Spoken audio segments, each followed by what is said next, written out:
Now, breaking news from CBS 3 Eyewitness News. Well, good afternoon, everyone. There are breaking developments right now surrounding the South Street mass shooting. Police sources tell Eyewitness News one person is in custody with connection with the shooting on Saturday night, which led to more than a dozen people being shot, 3 of them fatally. Let's listen in now to District Attorney Larry Krasner. Occurred on South Street, and we have with us ADA Joanne Pescator. She is the chief of our homicide non-fatal shooting unit. This work and work like it has been her entire career. And the only reason that she was not here this morning at the press conference is that she had to be on South Street itself, where she's working hand in hand with Philadelphia Police Department, ATF, and other law enforcement partners to make sure we gather all the evidence and that we evaluate it correctly and we move on it. There are some developments. I'm going to ask ADA Pescator to come forward, provide the information that she is able to provide, and there is some. She will be holding back the information she should not provide, and there is some, although it will become, a lot of that will be clarified within the next couple of days. And after she's concluded explaining to you some of this information, you should feel free to ask her questions about the investigation. I will obviously also be available. Joanne? Thank you, DA Krasner. Good afternoon.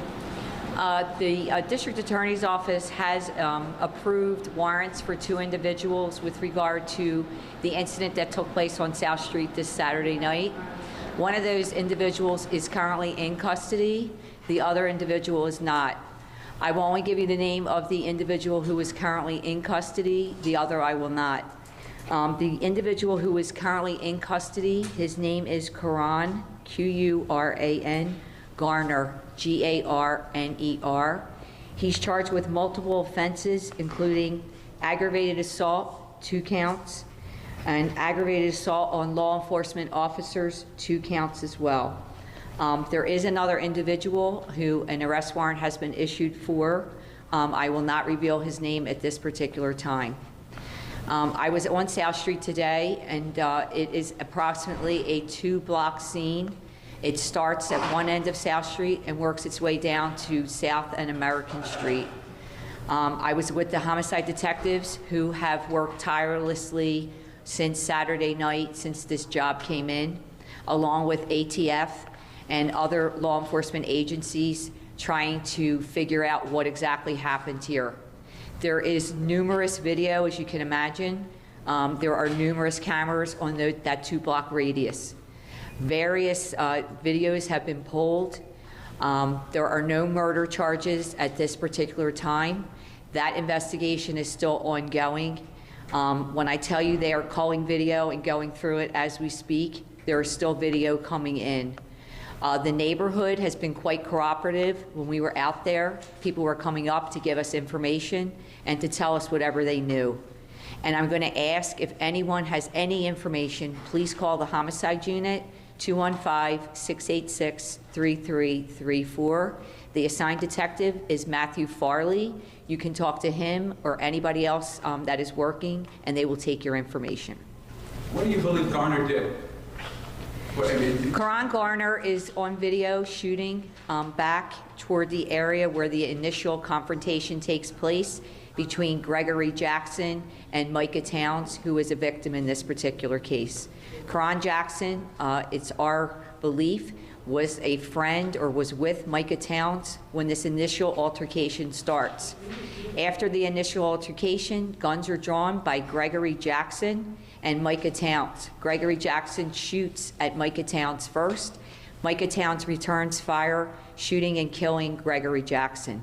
As a result of that, Karan Garner then begins to fire down the street toward South Street, toward where the initial confrontation took place.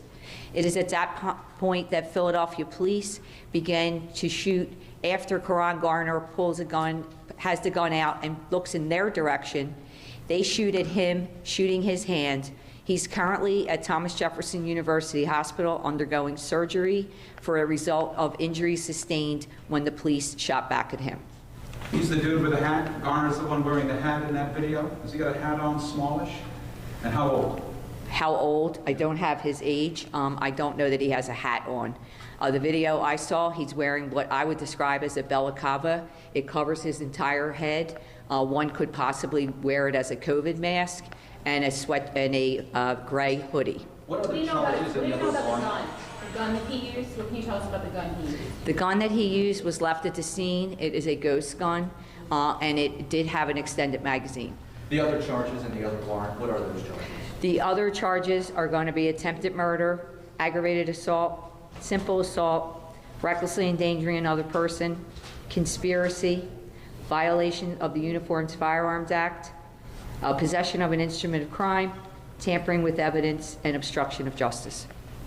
So may I just back up for the sake of clarity for everyone here?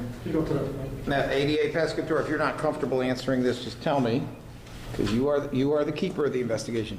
But you mentioned 3 different names: Gregory Jackson, Micah Towns, and also Karan. Yes.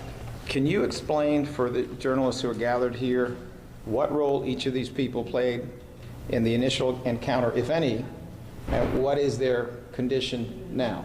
Okay, certainly, DA Krasner. So Micah Towns is walking down South Street. You can't tell if he's with Karan Gardner at that time. They're in close proximity to each other. At some point, he passes by on the same side of the street, Gregory Jackson and 2 other men, one of them being the unnamed person who the arrest warrant is for. As he's passing by, words are exchanged. As words are exchanged, then Gregory Jackson takes a swing at Micah Towns, striking him in the face.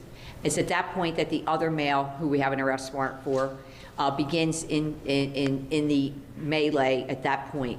Micah Towns is then thrown against a window while they are beating on him. At some point, you see Gregory Jackson, who did have a permit to carry, pull out a gun, and he has the gun at his side. Micah Towns is in the middle of South Street. At that point, Gregory Jackson begins to fire at Micah Towns, Micah Towns, who also has a permit to carry, pulls out his gun and shoots back at Gregory Jackson, ultimately killing him. It's at that Ultimately killing whom? Gregory Jackson. It's at that point that the unnamed person who there's an arrest warrant for picks up the gun that Gregory Jackson had and gives it to another male in a blue hoodie, who then leaves the scene. That unnamed male still stays at the scene, putting pressure on the wound of Gregory Jackson, and gives his name to police and where he lives and all his information. It's at that point that Karan Gardner then begins firing down South Street in the location where this melee took place.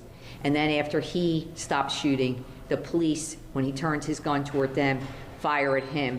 And then you see Karan Gardner run down American Street saying out loud, "He shot my hand off, he shot my hand off." Karan Gardner then makes his way to 4th and Bainbridge, where there are police positioned there. There had been an earlier shooting at 4th and Bainbridge approximately an hour before that. Police were at that location for that shooting. Karan Gardner approaches the police and tells them, "I got shot during this incident." They put him in a patrol car and take him to Thomas Jefferson University Hospital, where he is at this time. Micah Towns is in serious condition at this time. He is at Penn Presbyterian Hospital, and that's why the charges with regard to him as a victim are attempted murder.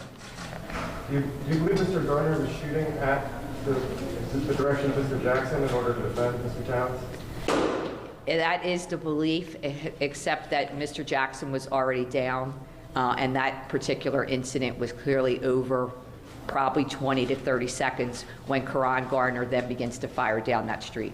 I just want to clarify, because it was a little confusing at the end. We talked about Micah Towns and we talked about the attempted murder charges, but we're not talking about Micah Towns being charged. No, Micah Towns is not being charged in this case. He's not. He's the victim on the person that I'm not giving you the name of.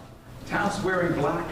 You see him in the video He wearing is. black? He is. He has a black T-shirt on, and you see it at some point come over his head, and he makes his way into the middle of the street. He's actually laying in the middle of the street when he's shooting back at Gregory Jackson. So the guy who gave his name to police, who's helping Gregory Jackson, takes Jackson's gun, doesn't tell police, "I have his gun," and now you want to find him the gun. Doesn't tell police anything, just that I'm here, that's my friend, I was giving aid, gives his name, and that's it. But on video, you can clearly see him pick up Gregory Jackson's gun and hand it to another male who leaves the scene. And earlier today, the DA said that there were 4 guns, maybe more. Yesterday, we heard that 2 guns were recovered. Do you have any other guns from this recovered? No, we don't have any other guns recovered. I can tell you that there were 3 of the guns at least are 9mm, and there is a .40 caliber gun that was out there that was also fired. So 4 guns is the number?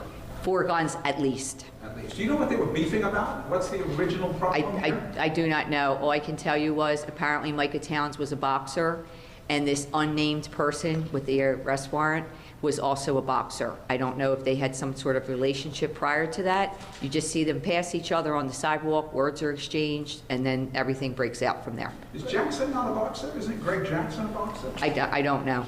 I don't know if he is or not.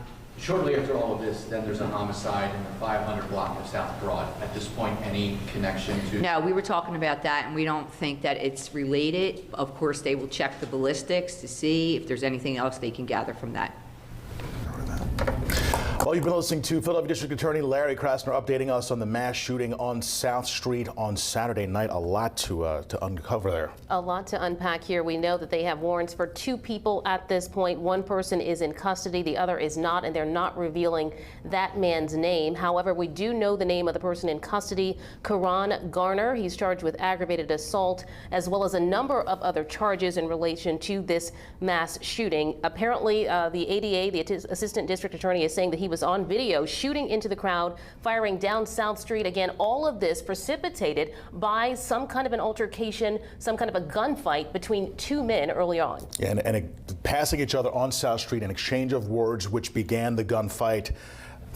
At least 4 guns were fired in all during this melee. It started with 2 people, as we said, passing one another. Both had permits to carry legally, and that's what started all of this. Yeah, and then giving us the gravity also of this melee, of this gunfight. Ultimately, it was a 2-block scene. And again, right now, there are a number of cameras and videos on that block, and we're going to get more information about that and what they're uncovering there as well. So we will have much more on the South Street shooting on Eyewitness News at 4, starting right now.